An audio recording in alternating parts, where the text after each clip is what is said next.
Well, hello, and welcome to this presentation of the Joy of Advising, Bob Ross inspired life lessons for advisors and students. I'm Kip Hubbard, And I'm Rachel Daniel. and we are academic advisors in the College of Arts and Sciences at the University of Alabama at Birmingham, and we are Bob Ross inspired happy little advisors. Now, don't be jealous because at the end of this video, you too will be a Bob Ross inspired happy little advisor. We are certainly glad you could join us today for this episode of the Joy of Advising. We invite you to get your pen and your notepad and follow along with us as we introduce you to Bob Ross, the man affectionately known as the Happy Painter, and several of his famous quotes that we have all come to know and love. So, are you ready to have some fun? Well, let's get started. Now, everything about this presentation, from the quotes that we say to the colors that we use, is in reference to Bob Ross and his TV series. So, who was Bob Ross? Bob Ross was an American painter best known for hosting a TV series called The Joy of Painting that aired on PBS for 31 seasons from 1983 to 1994. Now, I know some of you, like Rachel and me, were alive during the 80s and the 90s, and we remember watching Bob Ross and The Joy of Painting every week. I also know that many of you were only a figment of your parents' imagination during that time, if you know what I mean. If that's you, here's my advice. All 403 episodes of The Joy of Painting can be found on YouTube, courtesy of Bob Ross Inc. Now, treat yourself to a Joy of Painting marathon weekend, and I'll make you this promise. You'll either be entertained or you'll fall asleep. If you ask me, that's a win win situation. Now, what else do you know about Bob Ross? Rachel, as the viewers think about this, tell me something that you know about Bob. Sure thing, Kip. So, those of us that remember Bob well know that he was a profound lover of animals and nature. His show, The Joy of Painting, often featured several furry or feathered friends. Among these was Peapod the Pocket Squirrel and Hoot the Owl. And that's just to name a few. You know, if I say Bob Ross, what's the first thing that comes to mind? Well, no doubt it's Bob's iconic hairdo. You know, initially, Bob's perm was a cost saving measure, but Bob hated it and he really wanted to change. But it was too late. The legend was already made. Happy Little Trees. This is one of the show's iconic catchphrases. In fact, it's hard to imagine a Bob Ross painting without thinking about trees. As we will discuss later, they are the most common element in his paintings, and they hold a special place for him personally. Do you make mistakes? Of course not. You have happy accidents, according to Bob. What does this mean? Well, stay tuned and we'll unpack Bob's most famous quote later in the presentation.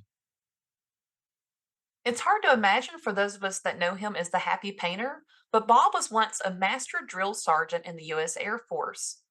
And reflecting back on his experiences stationed in Alaska, Bob said he never liked that role. He didn't like being the guy that had to be mean. He didn't like having to yell at people. Well, from drill sergeant to that calm, soothing voice, Bob's peaceful ambience became cornerstone of a new phenomenon that we call the Bob Ross effect. Have you heard of it? Rachel's going to tell us more. From bobbleheads to board games, Bob Ross has seen a major resurgence in popularity in the last decade. His show, The Joy of Painting, was originally intended to be about painting instruction, but it's come to mean so much more. It's believed that only about 3% of his viewership watched the show for the painting aspect. The other 97% tuned in because of his calming presence and to hear his positive messages.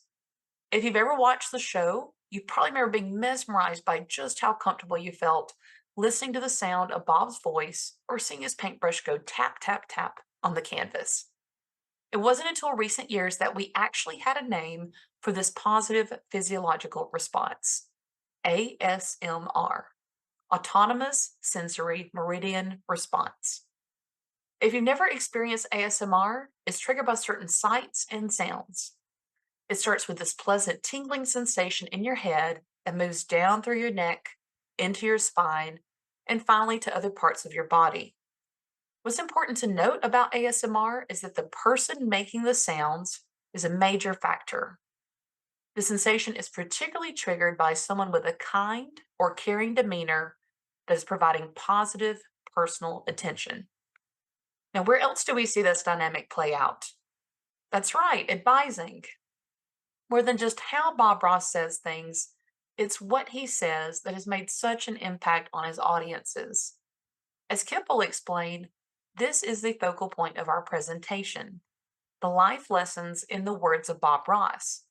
And this is where we will now turn our attentions. As Rachel mentioned, we will explore 6 of Bob Ross's most famous quotes and phrases. With each one, you can expect this to help you understand what Bob means, how we can apply this life lesson to our personal and professional well being, and how we can connect these lessons to promote success in our students. But before we dive in, Rachel will tell you about 2 supplemental resources available in the video description. So, yeah, if you would like to follow along with us as we walk you through each of these life lessons, you can download or print the reflection guide.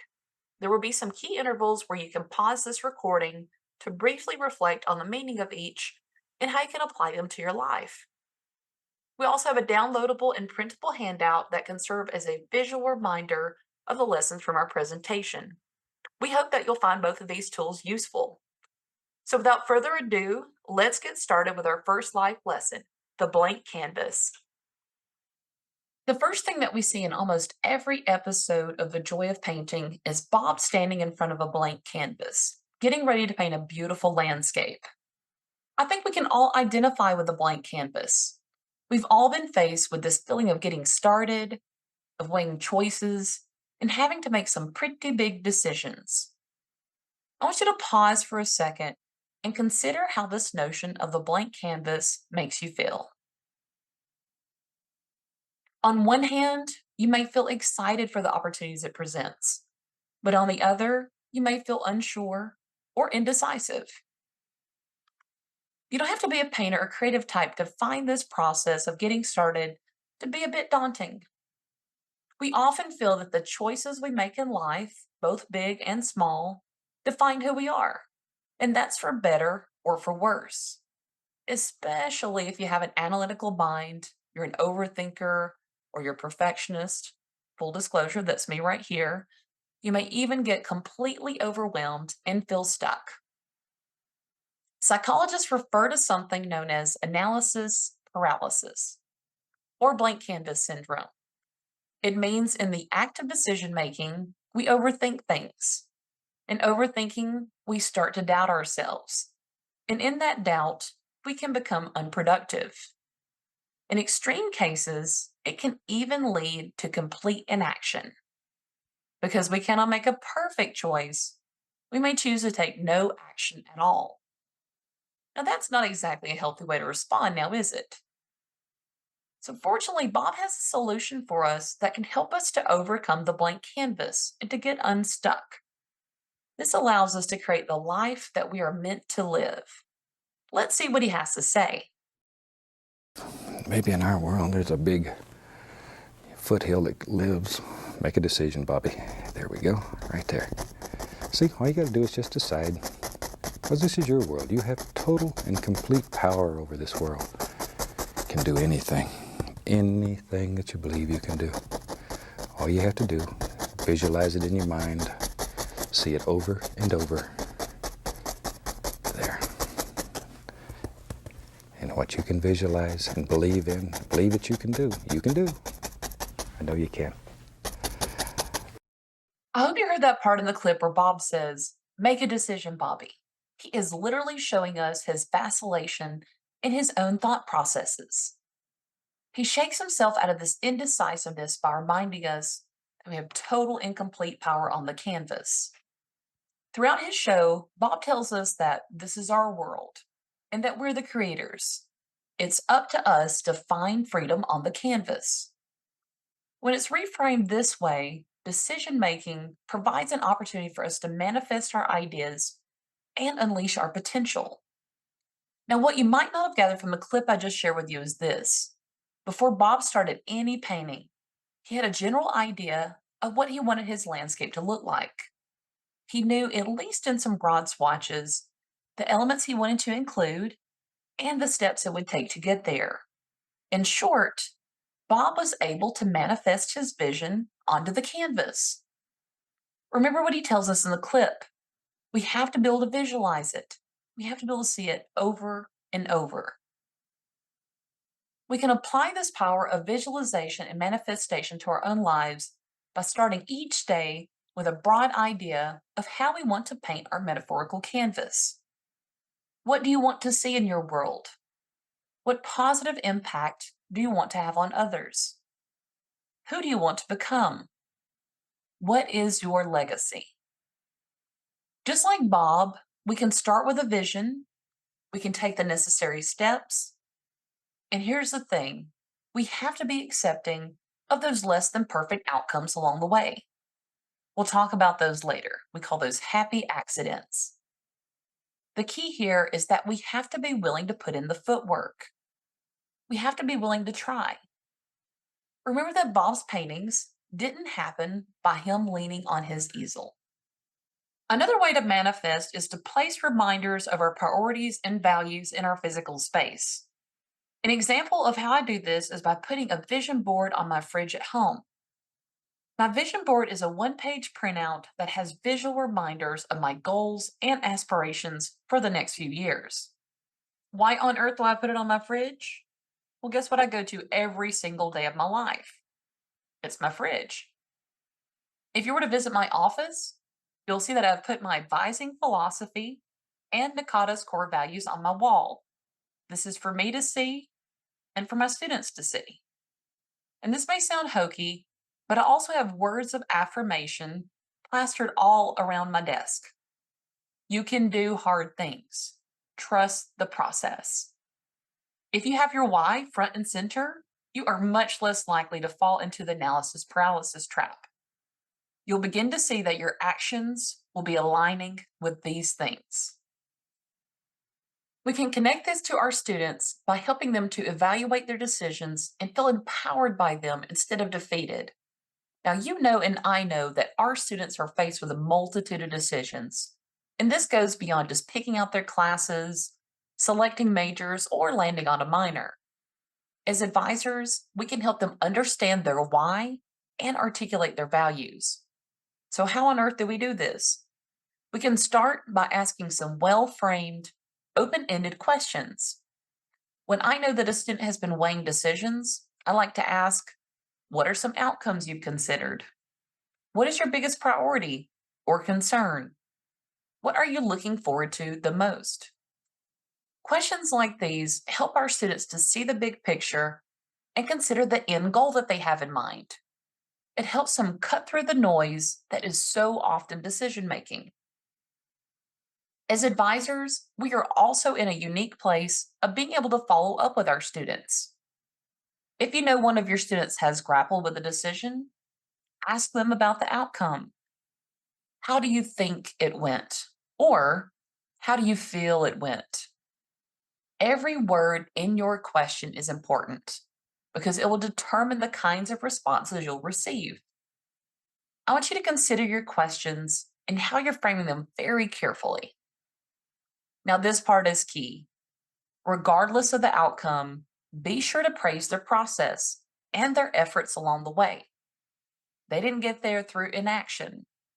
They didn't get there through leaning on their easel. And finally, just as Bob would encourage us to do, we can remind our students to trust their abilities and the hard work that they put in. Just like us, every single day presents a new blank canvas. Every single day presents a new opportunity to try again, or try harder, or maybe just try differently. The first element that Bob would include in his paintings were the sky and clouds, or what we refer to as happy little clouds. Clouds are something we're all familiar with. We've all seen clouds, right? But have we really seen clouds? Maybe on the drive into work this week, you found your thoughts wandering and you noticed the clouds. Or maybe you're an early bird like me. You went for a walk this morning after the sun came up and you noticed the clouds. I want you to take a second to pause and really think about a time when you slowed down and watched the clouds. Bob's clouds are these light and fluffy clouds that we might refer to as sky watching clouds. They're typically the cumulus or cirrus clouds that make these interesting shapes as they float along in the sky. One thing that's important to note about clouds is that they are transitory. This means that they do not stay the same. If you were to watch a fluffy cloud long enough, you might see that same cloud change into a rain or storm cloud over time. Since clouds are made of water vapor, they eventually become full and they start to drag low. Clouds reach what is known as a saturation point when they cannot hold anymore. And this results in things like rain and other types of precipitation. If you were to think about it, we're not too far from the clouds ourselves, in our feelings, and in our shifting moods. There are times when the stresses of life cause us to reach our saturation point, and we simply cannot hold anymore. Fortunately, Bob has a profound lesson for us in the happy little clouds. Reminds us to lighten ourselves and be carefree. I want you to listen closely to what he has to say. Come right in here and drop in another happy little cloud. And in your painting, you put as many clouds as you want. Just drop them in. And clouds are very free. They may be one of the freest things in nature. They just sort of float around and have fun all day. And think about that when you're painting. Think how free clouds are. Paint your clouds that same way. Give them that feeling of looseness, of freedom. Just let them go. There. Soak that up for a moment, a feeling of looseness and freedom. Bob tells us that clouds are the freest things in nature. He says they float along and have fun all day. Wouldn't we like to float along and have fun all day? Or maybe even just for part of our day? I know I would. What you may have noticed when Bob was painting his clouds is that he was actually channeling them. He tells us to think like a cloud. Bob painted his clouds with a calm demeanor that was free of judgment and criticism. It allowed his clouds to just be. How often do we allow ourselves to just be? Instead, how much do we weigh ourselves down with our negative thoughts and our overloaded schedules, and we forget to truly enjoy life? As Bob reminds us when he's fluffing his clouds, we have to just let go. So, the lesson of the clouds is this: there are times in life when we're going to have to learn to just let go and to re energize. I know it can be hard.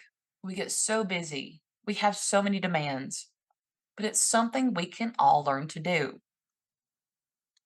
We can apply the lesson of the clouds to ourselves this way. As advisors, we are not in a place to lift others up and help them soar to new heights if we are sinking low and we're at our saturation point. We have to find balance. Think about the people and the activities that make you feel light and free, that fill your metaphorical bucket. Just as you pour yourself into your advising work and into your outside responsibilities, I want you to pour yourself into these things. For me, this means going for a walk, a hike, a bike ride, or genuinely connecting with others. For you, that may look entirely different, and that's okay. During peak times, I know we get so busy that we have trouble finding our own feet at the end of the day. But I want you to try this. Step outside of your office, maybe that's on your lunch break, and take just a few minutes to observe the clouds. It may be the difference between having a kick in your step versus reaching your saturation point. We connect this to the students we serve by making sure that our conversations reach beyond classes and into the area of self-care whenever possible. We know that our students need balance, just like we do, and they too have a saturation point. When my students come to me and it's clear that they're stressed out, I like to ask, what are you doing to decompress? What is something you have to look forward to? What are you doing for you? On the heels of major exams or milestones, we can encourage students to build in healthy rewards. Share with your students some examples of healthy outlets that you use to stay balanced. I tell my advisees that all they need some days to clear their head is a pair of sneakers and a willingness to get outside for a few minutes. As advisors, we're often the ones to talk with our students about time management. I know many of us teach first year experience courses, or we share academic and study strategies. We cannot emphasize the time spent in class or studying without also discussing building in time for breaks and for what matters outside of class. Encourage your students to prioritize time with family and friends, or a hobby that fills their bucket. Help them learn to achieve balance. Finally, just like us, we must remind our students to lean into these healthy releases before and not after they have reached their saturation point. Timing is so important here. As we know, it is so much harder to spring back if we aren't making our own well being a priority. And the same is true for them. If you have ever watched Bob paint, you know that after the happy little clouds, he paints mountains. I don't know about you, but I love mountains. You know who else loved mountains? You guessed it, Bob Ross. He was inspired by the snow-capped mountains in Alaska where he was stationed in the Air Force for 12 years. In fact, almost half of the paintings on the TV show featured at least one mountain, and most of those were snow-capped. I guess you could say that mountains piqued Bob's interest. You know, mountains are symbolic. What do mountains represent in your life? Many of us may think about financial debt.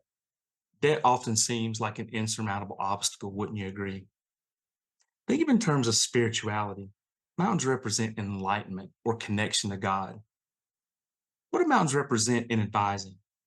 In advising, mountains can represent goals that someone has accomplished, but more than likely, especially to students, mountains represent obstacles, challenges, or barriers to success. Bob Ross had a unique lesson about mountains. Let's hear what he had to say. See, it lives right on the edge of your knife there. Okay, let's go up in here. We got to make our first major decision. Where does our mountain live? In my world, I think it lives right here. But when you do your painting, you put this whole mountain wherever you want it. You make it any shape that you want it. It doesn't matter. Because on this piece of canvas, you have total and absolute power. You can do anything. Anything that you want to do here. Anything. Shoot. When I go home, I'm in charge of nothing but the garbage. But here, I can move mountains. There. Can put them wherever we want them. Can move them. We can put rivers or lakes or anything. Anything. Unlimited power on this piece of canvas. It truly is your world. Bob Ross, the artist, the philosopher, and the comedian. Who knew? In this clip, you heard several phrases that Bob commonly uses about mountains. Phrases like, this is your world. You have absolute power over your canvas. You can move mountains. What does Bob mean by the phrase, you can move mountains? I think what Bob is saying is that with time and practice and the right attitude, we can overcome any obstacle or mountain that stands in our way. That is, we are in control of our canvas. We have the power to move mountains. You know, much like how we can move mountains on our canvas, I think we can move mountains in our lives. I believe Bob is unintentionally referring to this thing called locus of control. In psychology, counseling, or education, you may have learned about internal versus external locus of control. What is it? Internal locus of control is this idea that accomplishments in life are guided by one's own abilities, or as Bob would say it, being in control of your canvas. I could present an entire video about locus of control, but here's just a few characteristics of someone with an internal locus of control. For one, they take responsibility instead of blaming others. We've all had those students in our office who blame a bad grade on a professor, right? Secondly, they are less influenced by others' opinions as opposed to making decisions to please others. I have to say I'm guilty of that latter part. And then finally, someone with an internal locus of control feels confident in the face of challenges versus being afraid to try. So, how can we apply Bob's lesson on mountains to our personal and professional well-being? First, I believe most of us have reached the top of the mountain before. We've accomplished goals in life, so we have reached the summit. And the view across the landscape from atop is mesmerizing. You may be taking yourself back to that moment now. But somehow we forget about how we overcame obstacles and reached our goals in the past. So we can draw inspiration from our previous successes as motivation for us to climb new challenges and overcome new obstacles. Second, it's often said that we worry too much about the things that we can't control, like traffic, weather, and other people, and not enough about the things that we can control. When I think about it, I've never seen someone else paint on Bob's paintings, and I've never seen Bob paint on someone else's paintings. So I think the lesson for some of us is stop painting on someone else's canvas and focus on your own painting. So, how can we connect this lesson to students? I believe we can encourage students to have an internal locus of control. We can train students to take responsibility for their actions. It's not your professor's fault that you woke up at 5 in the morning to write a paper that's due at 8 a.m. We can affirm and reaffirm any progress they make. You never know, you may be the only person in their lives that will even do this. Reframe negative attitudes like, that mountain is too tall, to, how do you climb a mountain? One step at a time. In fact, how's the view at the base of the mountain? You don't see the massive mountain in front of you. All you see is the trail that leads up. Assure students that there are many ways to climb a mountain. You can hike, you can climb, you can drive, take a sky lift, a gondola, or even a funicular railway. I just like saying that. Likewise, there are many resources on campus to help students reach the summit. One of the biggest resources is academic advisors. We can be a trail guide, not only to point the student to the trailhead to begin their journey, but to climb the mountain with them so that when they reach the top, we will be there to enjoy the view. You know, I'm so glad that Bob Ross inspires us to take control of our own canvas, and he empowers us that in our lives, we can move mountains. After Bob painted his fluffy clouds and mighty mountains, he would usually paint his happy little trees. I would argue that trees are the most beloved and most prominent feature in Bob's paintings. Trees appear in over 91% of his landscapes, and there was a 93% chance that if he painted one tree, he was going to paint another right beside it. In nature, there are actually several reasons why trees have a tendency to grow together. You may be wondering what they are. Pause for a second and think about this concept before we explore further. According to forest ecology, trees often grow together because they rely on each other for survival. If you were to look beneath the surface down into the soil, you would see that the roots of trees become intertwined. Connected to their roots is also a complex fungal network. It's symbiotic in nature and it serves a variety of purposes. One purpose of the network is when trees are being felled or when forest fires occur, they communicate with each other. And I'm not sure why. It's not like they can just uproot themselves and run away. Another purpose is during times of drought or distress, the network transports nutrients back and forth. That's pretty profound, isn't it? But when you're going for a walk or hike, just getting outside, you'll be thinking about that complex network right under your feet. Well, let's see what this ecological phenomenon looks like carried out in Bob's world and what wisdom he has to share with us. And let's go up in here. Now then, maybe in our world there lives, just use the brush like so, tap in, maybe there's a happy little tree. He lives right there, right there. There, let that trunk show through. Okay, and he's got a friend. There's his friend.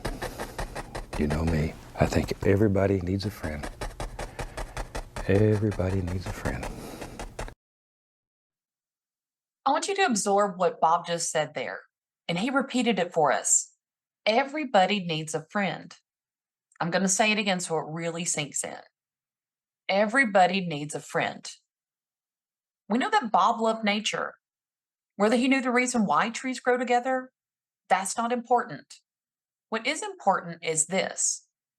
He knew that we're not meant to stand alone in this world. We may not be part of a forest ecosystem, but we are part of a human ecosystem. Bob's happy little trees remind us that we need others to survive, much less thrive. But to make this happen, we have to be sure to tap into those resources around us. We can apply the wisdom of the trees by remembering this. As advisors, we have a bad tendency to support others and connect them to resources while neglecting to do these same things for ourselves. The first step we can take is to acknowledge and perhaps even validate our own need for these things. It is okay to seek out help. It is okay to seek out others. Take a second to consider your human network. This is your human ecosystem. Think about the people that nourish you, that listen to you when you're distressed during times of drought in your life, and that, pardon my pun, are always rooting for you. These people care about you. They have your best interest in mind. These are the trees in your forest. I want you to surround yourselves with these people, especially since we are in a public facing service role. We can get bogged down by constantly talking about the woes and worries of others. We take on a lot by helping our students shoulder their burdens day in, day out. I want you to know that there is no shame in us seeking out help by tapping into our human networks. On our campuses, many of us have great resources for our mental health beyond just our personal network. What I want you to do is establish a strong root structure with these supports. Here's why. You are going to need them. You need to be prepared for the storms of life. It's not a matter of if they blow through, but when. If you've grown strong and deep roots, you'll still be standing firm at the end of the day. We connect the lesson of the trees to our students by normalizing help-seeking behaviors. In America especially, I think we have a big issue of placing way too much pride on self-reliance. We've all heard the term, I pulled myself up by my bootstraps, or I did it all by myself. Now, I commend anyone that has had to do this because of their personal circumstances. I get it. But there are times when real strength means realizing that we cannot do it on our own. Advisors are in a great place to model help-seeking behaviors. Be vulnerable with your students and share a time when you had to seek out the resources. Maybe it was when your mental health took a nosedive during the pandemic. Maybe it was when you were struggling with math and it nearly derailed you. Guess what? You got help. You got counseling or tutoring services, and things got better. Talk to your students early and often about resources. I encourage mine to get help if they even think they might need it. Shift the conversation when you can from reactive to proactive. Finally, as Bob reminds us, we can encourage students to cultivate their forest. What on earth do I mean here? I mean to build their networks.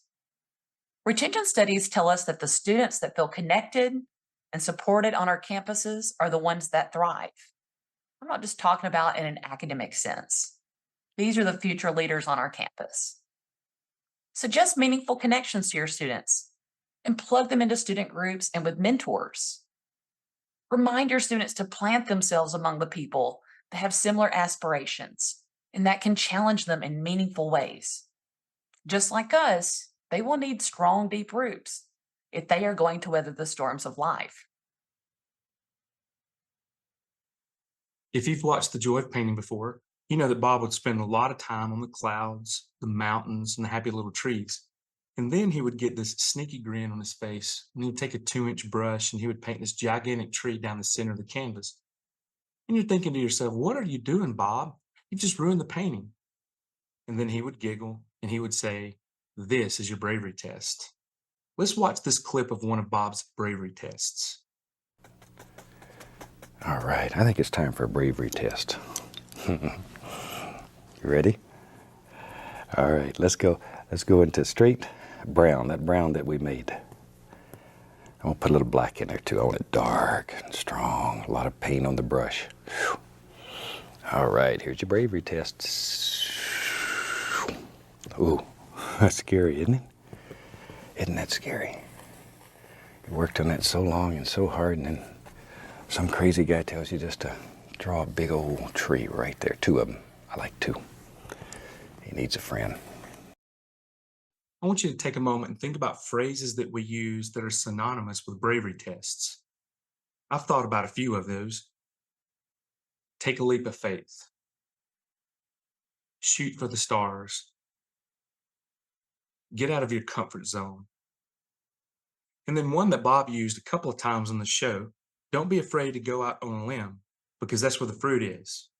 The fruit is not going to be at the trunk of the tree, it's out on the limb, where the new growth is. So what does Bob mean by bravery tests?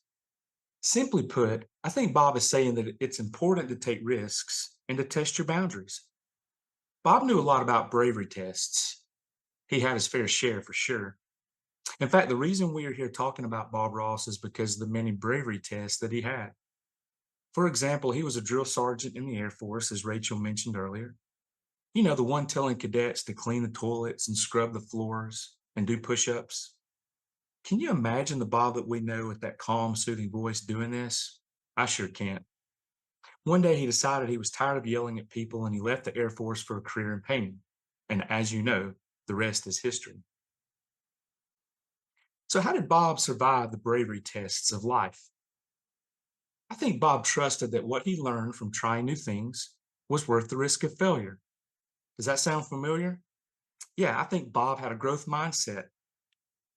Growth mindset is this belief that you embrace challenges as opportunities to learn, and through practice and effort, new abilities can be achieved. So as it turns out, you can teach an old dog new tricks. Bob says it this way: talent is pursued interest. In other words, anything that you're willing to practice, you can do. He says it's like driving a car. At first, it's difficult, but then through practice, you get the hang of it. Well, most of us got the hang of it. I've seen some of you drive, and I'm not so sure. He says painting's the same way. Once you have the technique down, all you need is a dream in your heart and a desire to put it on the canvas. So how do we apply the lesson of bravery tests to our personal and professional journey? I think the answer is easy. Bob is telling us to take risks, to get out of our comfort zone. And how do we do this? Present at a conference for the first time, or maybe pursue that PhD that you've been putting off. On the fun side of things, join a ballroom dancing class, or take an art workshop with a certified Ross instructor. Then you can paint like Bob. Likewise, how can we connect the lesson of bravery tests to our students? I think we can teach students to have a growth mindset. That is, through practice and effort, abilities can be enhanced and new abilities can be achieved. And how do we do this? We can encourage students to apply for a study away program, or apply for an internship, or maybe even attend a group outside of their comfort zone. Bob says this: not taking risks for the fear of failure is by default failure. So when you decide to paint a tree in the middle of your canvas like Bob, just remember that taking risks will lead to new opportunities. New opportunities will lead to a great adventure. College is about getting outside of your box, taking advantage of these opportunities, and getting ready to enjoy your journey. Okay, I know what you're thinking. What happens if you climb out on a limb and you fall to the ground, right? Or you shoot for the stars and your rocket ship doesn't leave the launch pad? Well, Bob had a lesson about this. It's called happy accidents. Even if you've never heard of Bob Ross, chances are you've heard the phrase, "We don't make mistakes, we have happy accidents." It is Bob's most quoted saying. In fact, these words of wisdom can be heard in most seasons of The Joy of Painting. Let's hear about happy accidents from Bob himself. And as you know, if you've painted with me before, we don't make mistakes. We have happy accidents. And all that means is that very soon you learn to work with anything that happens on this piece of canvas, literally anything that happens. Because sometimes things that you think are big mistakes and you're really worried about, when the painting's finished, they end up being the highlight of the entire painting. There. And each painting will teach you something. Learn from it. As long as you learn from an experience, then it's not wasted. It's not wasted. It's only wasted when you accept it as failure. And we don't have any failure here. We don't have any. It's against the rules. In Bob's world, that's against the rules. Now, happy accidents is a lesson about attitude. Everyone makes mistakes, but it's how we react to our mistakes that make them happy accidents. Now, I'm sensitive to the fact there are serious mistakes that people make that are not so happy and they cause emotional and physical harm. Here, I'm talking about low impact mistakes that we make every day, like getting a speeding ticket or failing a test. Mistakes that we can overcome and learn from. Now, when Bob makes a mistake, he just rolls with the punches and makes something new. How would you react? Would you trash your painting? Would you start over and over and over? Or like Bob, would you just make the most of it? Bob says that accidents turn out to be the most fascinating aspect of a painting. There was this one episode where Bob accidentally blobs white paint while painting a pond, as you can see here in the screenshot. He pulls the excess paint into the reflection, he swipes left and right, and no more mistake. What a profound lesson. At the end of the painting, you and I always see as a beautiful reflection in the water. To Bob, the reflection is a reminder of a mistake that he corrected. Well, the lesson is clear. We can turn our blobs of life into reflections. So, how can we apply the lesson of happy accidents to our personal and professional well being? How many of us would admit that we're perfectionists? Not in the sense that we don't make mistakes, but in the sense that we want things to be done just right. Well, perfection leads to unwanted stress and unrealistic expectations. So the lesson here is that it's okay to make mistakes and not have things perfect. We must understand that mistakes are going to be made, and as Bob said, they often lead to bigger and better things. I also think it's important to be open to evaluation from our supervisors, peers, students, and maybe even friends and family. We may not even know if we're making mistakes. And when we get feedback, avoid getting defensive and always use feedback as constructive. Finally, let's give grace to people when they make mistakes. Be okay with imperfection from others. Try to understand that in most circumstances, mistakes are unintentional. I know I make mistakes, and I'm surely thankful when people give me grace. Now, how do we connect the lesson of happy accidents to our students? For one, acknowledge that the fear of making mistakes is real. It's okay to be afraid, but embrace this feeling. Know that it's normal. Own this feeling so that it doesn't own you. And when you own something, you have the authority to release it. So release this feeling knowing it's okay to make mistakes. Use reframing to change the student's attitude. So when a student says, I'm stupid, we reframe to say, you're trying or you're doing your best. Reaffirm that you believe in them. Again, you may be the only person that does. And then finally, remind students that it's not about the mistakes that you make. It's about how you react to those mistakes that's most important. As you know, at the end of the show, Bob completes his painting by signing it. Let's watch. Shoot, I think with that, we about have a finished painting. I think I'll sign this one. The old clock on the wall tells me it's about time to bring this show and this series to a close. I really enjoyed being with you for the past 13 shows, and I hope to see you again very soon. If you get a chance, stop by Branson, Missouri, say hello to us. Until next time, I'd like to wish each and every one of you happy painting, God bless, and we'll see you soon. Our parting thought is that, at the end of the day, you have the confidence to sign your own painting and inspire students to do the same. And that truly is the joy of advising. Now, the old clock on the wall is telling me it's time. I hope you've enjoyed our video. Until next time, happy advising and God bless. We want to thank you for taking the time to join us today and learn about the life lessons of Bob Ross. If you'd like to connect with us, we have provided our contact information here and encourage you to reach out to continue the conversation. If you were inspired by what you heard in this recording, please drop some comments for us below.